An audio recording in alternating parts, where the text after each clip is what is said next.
আমারই চেতনার রঙে পান্না হলো সবুজ, চুনি উঠল রাঙা হয়ে।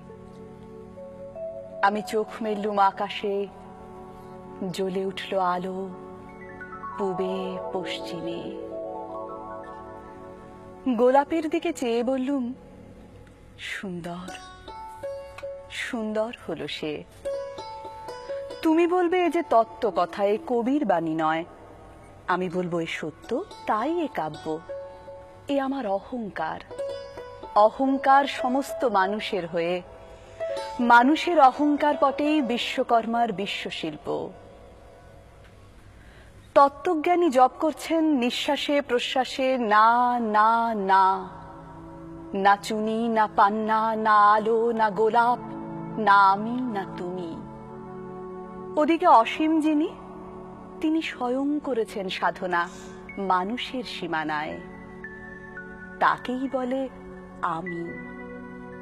সেই আমির গহনে আলো আঁধারের ঘটল সঙ্গম। দেখা দিল রূপ, জেগে উঠল রস। না কখন ফুটে উঠে হলো হাঁ, মায়ায় মন্ত্রে, রেখায় রঙে, সুখে দুঃখে। একে বলো না তত্ত্ব, আমার মন হয়েছে পুলকিত। বিশ্ব আমির রচনার আসরে হাতে নিয়ে তুলি, পাত্রে নিয়ে রং। পণ্ডিত বলছেন বুড়ো চন্দ্রটা নিষ্ঠুর চতুর হাসি তার। মৃত্যুদূতের মতো গুঁড়ি মেরে আসছে সে পৃথিবীর পাঁজরের কাছে। একদিন দেবে চরম টান তার সাগরে পর্বতে। মর্তলোকের মহাকালের নূতন খাতায় পাতা জুড়ে নামবে একটা শূন্য। গিলে ফেলবে দিন রাতের জমা খরচ। মানুষের কীর্তি হারাবে তার অমরতার ভান। তার ইতিহাসে লেপে দেবে অনন্ত রাত্রির কালি। মানুষের যাবার দিনের চোখ বিশ্ব থেকে নিকিয়ে নেবে রং। মানুষের যাবার দিনের মন ছানিয়ে নেবে রস। শক্তির কম্পন চলবে আকাশে আকাশে, জ্বলবে না কোথাও আলো।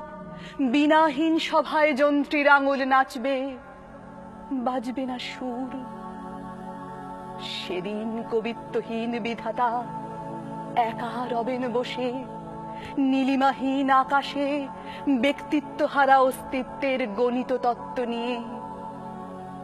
তখন বিরাট বিশ্বভুবনে, দূরে দূরান্তে, অনন্ত অসংখ্য লোকে লোকান্তরে এ বাণী ধ্বনিত হবে না কোনোখানেই, তুমি সুন্দর, আমি ভালোবাসি।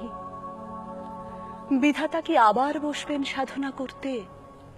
যুগ যুগান্তর ধরে প্রলয় সন্ধ্যায় জপ করবেন, কথা কও, কথা কও, বলো তুমি সুন্দর। বলবেন, বলো আমি ভালোবাসি।